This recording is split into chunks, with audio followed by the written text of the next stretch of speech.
सुप्रसिद्ध वकील थे। उनकी माता का नाम प्रभावती था। वे भारत के स्वतंत्रता संग्राम के अग्रणी तथा सबसे बड़े और लोकप्रिय नेता थे। द्वितीय विश्व युद्ध के दौरान उन्होंने अंग्रेजों के खिलाफ लड़ने के लिए जापान के सहयोग से आजाद हिंद फौज का गठन किया था।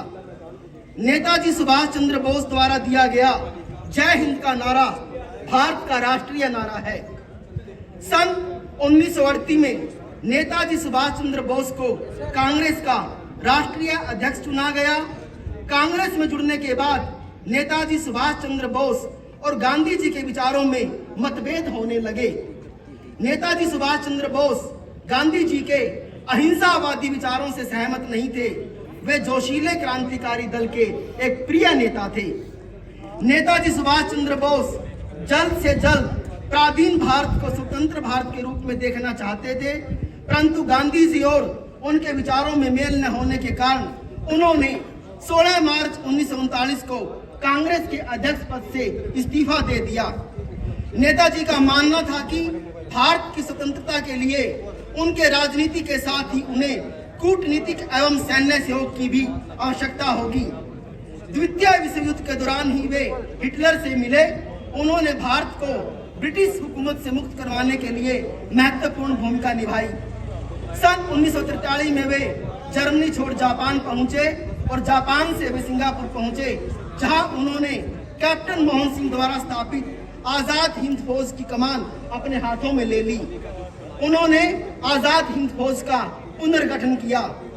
नेताजी ने महिलाओं के लिए झांसी रानी रेजिमेंट का गठन किया, जिसकी कप्तान उन्होंने लक्ष्मी सहगल को बनाया।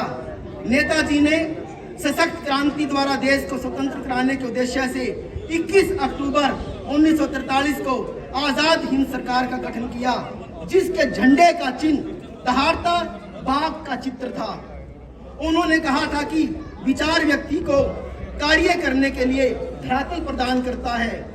उन्नतिशील शक्तिशाली जाति और पीढ़ी की उत्पत्ति के लिए हमें बेहतर विचार वाले पथ का अवलंबन करना होगा, क्योंकि जब विचार महान, साहसपूर्ण और राष्ट्रीयता से ओतप्रोत होंगे, तभी हमारा संदेश अंतिम व्यक्ति तक पहुंच पाएगा।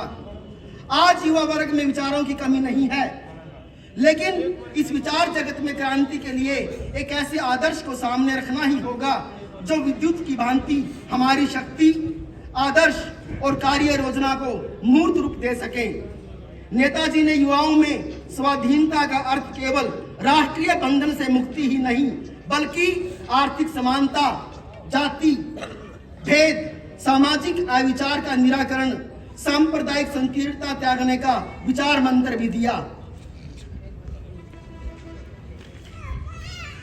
तुम मुझे खून दो, मैं तुम्हें आजादी दूंगा, दिल्ली चलो और जय हिंद जैसे नारों से सुभाष चंद्र बोस ने भारतीय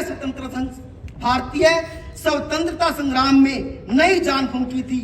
उनके जोशीले नारों ने सारे भारत को एकता के सूत्र में बांधने का और पिरोने का काम किया।